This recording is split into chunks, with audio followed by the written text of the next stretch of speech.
many of us are not even aware of our own fears. But I would say fear and insecurity is one of the most powerful driving forces in life. Today's video is with Rabbi Simon Jacobson. This was my favorite lesson from my conversation that we had in his home in Brooklyn. Keep your eyes peeled to the very end of the video. Today's video was made possible at www.mulliganbrothers.com, where you can now get the Memento Mori poster. Use code STOIC at checkout for 10% off, and also the Not a Journal is dropping again. But before that, let's dive into the video. One of the things that comes up constantly with questions of our audience, especially on Instagram, asking us how to deal with anxiety, fear as well. And, you know, I would love to go through that. Chapter 16 is fear and anxiety, the enemies within. I'd love to hear some more on it. So fear and anxiety are one of those enemies that are invisible because they're not loud and they don't have weapons. But the effect every one of us knows, the effect of fear. Fear causes us to retreat, it weakens us, it paralyzes us. The inability to make a decision, a commitment. You know, fears can be fears, real fears, it can be imagined fears. And especially in the area of the emotional, fear really plays an important role. Just to use maybe the most textbook classic example. If your parents did not have a good marriage, or they were fighting, or there was divorce and there was a lot of acrimony, a lot of anger, you're going to be afraid to go into a relationship because you don't want something like that. How many people have told me, I don't want to get married because my parents had a very bad marriage. Some people don't want to have children because they were hurt as children. These are all fears driven by very legitimate reasons. The reason essentially is that I was hurt. It would be like, you know, someone who was bitten by a dog as a child. Every time they see a dog, they're going to be afraid. Like any trauma, we're afraid of these traumas because these traumas repeat themselves in our lives. So the challenge with fear and anxiety is, like I said, if someone came to you with a gun to your head, okay, that's an enemy. But fear doesn't come with a gun to your head. It just weakens you. And many people are even afraid to say they're afraid. So they make believe they're all tough and all that. At the end of the day, just a fearful child that is afraid to get into relationships. You know, today we have big issue, commitment issues. You date someone, everything seems to be working, then one of the people dating suddenly starts retreating, is afraid to move on. And they deny it. They say, no, I'm not afraid, but the fact of the matter is, because when you're emotionally vulnerable, you're exposed. And if you've been hurt, you don't want to be hurt again. You know, if your heart was broken by someone, you don't want it to be broken again. That's why it's so complicated to deal with fear, because many of us are not even aware of our own fears. But I would say fear and insecurity is one of the most powerful driving forces in life that causes us to make either bad decisions or no decisions, and causes us to really stagnate and not really move forward because, you know, better not take any risk. I knew someone that I used to always tell him, you're a great guy, you'll be such a good husband, you'll be such a good father. No, I don't want to take the risk. So I said to him, the greatest risk is taking no risk. Recently, he got married. He got married in Costa Rica. I was there.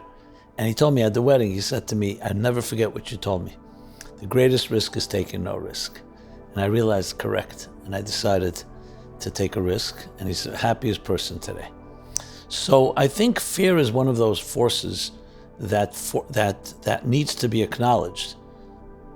But at the same time, you don't fight fear with weapons. You fight fear with courage. You fight fear with things you believe in. So when I meet people who tell me that they're fearful, or I see they're experiencing it, I try to find what are you not fearful about? Let's find something that you're comfortable with, and let's start building upon that. Some value system, some belief system, something that you consider to be very strong in your life. There's a story, I think I tell it in the chapter on fear and anxiety. He was the teacher and father-in-law of my mentor, the Rabbi. He was called the previous Rabbi. So he was arrested in 1927 in the former Soviet Union by the Bolsheviks, who did everything possible to abolish religion and faith. And they saw him as a threat, what they called a counter-revolutionary. because it undermined the loyalty to the Soviet regime. He was a man that was known for his indomitable spirit. You could not break him. And he writes in his diary, which he actually calls Tractate from Hell, because they tortured him. It was very tough. And he said one of the captors pointed a gun to his head and said, Rabbi, mind you, he said in Yiddish, because he was a Jew, but he was a secular one. And he said, this gun has changed many people's minds. It's caused many people to cooperate. And the rabbi responded. His name was Rabbi Joseph Isaac Schneerson. That was his name. It's in 1927. It's under Stalinist Russia, Stalinist Soviet Union. And the rabbi said to him calmly, he said, this toy, he referred to the pistol, to the gun as a toy. He said, this toy can frighten someone who has one world and many gods, but not someone who has one God and many worlds. You know, we call it investments, they call it diversification. If you put all your eggs in one basket, so if someone takes away that basket, you're lost. But if you have many baskets and you've diversified, the rabbi wanted to live, but don't think you can frighten me because you're going to kill me, because something else will live on. My spirit will live on. I have my students, I have my legacy. Where someone who has only one world and many gods, once you take that world from them, that materialistic world, it's all over. In other words, the counterforce to fear is faith, is some type of connection to something that the fear does not affect. And that allows you the power to rise above the concerns and fears. Because fear can be very debilitating. And that's essentially the theme of the chapters, how you connect to your deeper eternal wellsprings of your soul that allows you to forge ahead even when there's doubts and unknown uncertainties that can cause you to be fearful. It's essentially connecting to something higher that doesn't let you fall below, so your fears somewhat dissipate. And you'll see it again. All the people of courage that you will see, they all had something that was stronger that kept them going. They believed in it.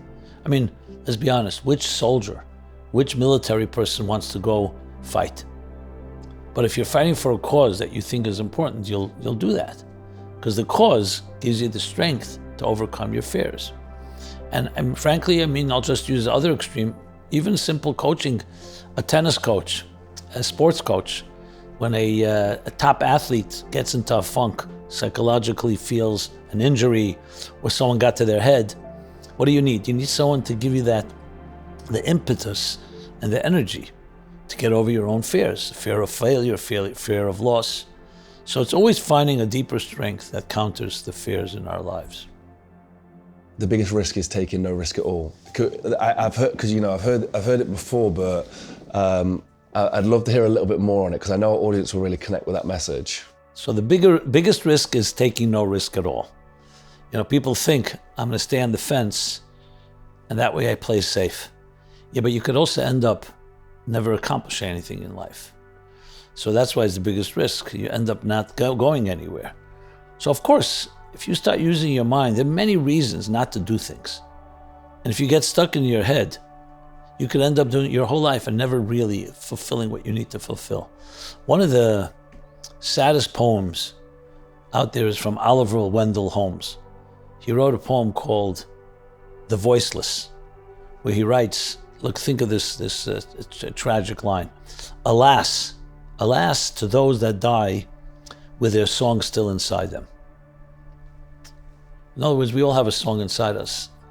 And many of us are afraid to sing, either because our parents or educators or society has pressured us to fit into their mold instead of our own. So you can live your whole life and never sing your song. That's the greatest risk of all. You've never been who you should have been. You never actualized your potential. So yes, is life filled with risk? There's no such thing as success without the possibility for failure. When your child begins to walk, that child will fall. Any parent that says, I don't want my child to fall, I'm not going to let that child walk, or I'll hold the child when they start walking, will never allow their child to walk. You have to let them walk. You're there for them. You say, I'm here to pick you up. I'm here to support you. But every walk has to begin with falling at least once or twice or three times. I remember reading once this, I think, a tremendous analogy, beautiful. So we all know a caterpillar metamorphosizes into a butterfly. It's one of those fascinating things. A caterpillar that crawls on the ground or on a leaf suddenly goes into a cocoon. After a little while, it goes through that whole metamorphosis, that process. From the chrysalis emerges a butterfly. So besides the fact that it's a lesson in life, how we can grow, but it doesn't come easily. Once the cocoon begins to open up, you can see the new butterflies struggling to get out.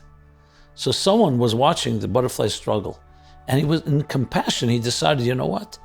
Why should he struggle, the butterfly? He took a pair of scissors, a knife, and he cut open the cocoon to let the butterfly out because he saw it struggling. And to his chagrin, sadly, he's watching the butterfly on the branch, and the butterfly does not take flight. And then he comes to realize that he actually destroyed the butterfly's life, because the pressure, when you struggle to get out of the cocoon, drives liquid into the wings of the butterfly that creates the aerodynamics necessary for it to fly.